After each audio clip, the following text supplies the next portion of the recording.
যুদ্ধ মানেই শুধু গোলাবারুদ আর রক্ত নয়, মাঝে মাঝে তা ছড়িয়ে পড়ে অদৃশ্য জগতে। আর এবার সেই অভিযোগ এসেছে সরাসরি ইরান সরকারের ভেতরের একজন গুরুত্বপূর্ণ কর্মকর্তার কাছ থেকে। সম্প্রতি তেহরানে ঘটা একের পর এক রহস্যময় বিস্ফোরণ, বিদ্যুৎ বিভ্রাট এবং সাইবার হামলার জন্য ইসরায়েলকে দায়ী করছে ইরান। তবে তা শুধু প্রযুক্তি নিয়ে নয়, অভিযোগ আরও চাঞ্চল্যকর।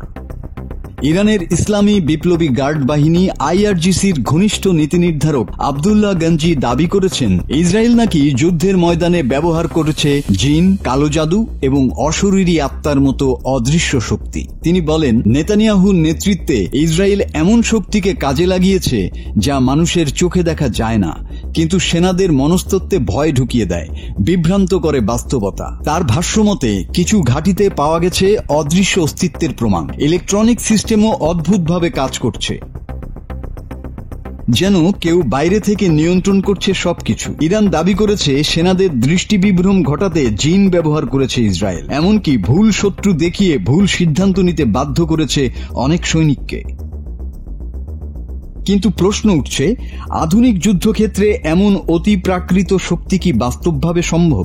বিশেষজ্ঞরা বলছেন, কোরআনে জিনের অস্তিত্ব থাকলেও আধুনিক অস্ত্রের পাশে তাদের ব্যবহার আজও প্রমাণিত নয়। বিশ্বব্যাপী পর্যবেক্ষকদের মতে এই অভিযোগ ইরানের কৌশলগত ব্যর্থতা ঢাকতে তৈরি একটি প্রচার। কারণ সাম্প্রতিক হামলা ও বিস্ফোরণে ইরানের অভ্যন্তরীণ নিরাপত্তা ব্যবস্থা দারুণভাবে চাপে পড়েছে।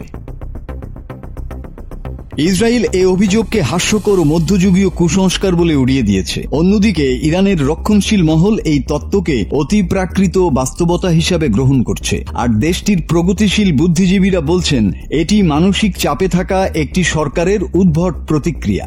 যুদ্ধের মাঠে অস্ত্রের পাশাপাশি যখন ধর্ম, ভয় এবং রহস্য মিশে যায়, তখন তা শুধু যুদ্ধ নয়, একটি মনস্তাত্ত্বিক সংঘাতেও রূপ নেয়। ইরান ইসরায়েল সম্পর্কের ইতিহাসে এই জিন ও কালো জাদু বিতর্ক সম্ভবত থেকে যাবে এক ব্যতিক্রমী অধ্যায় হিসাবে।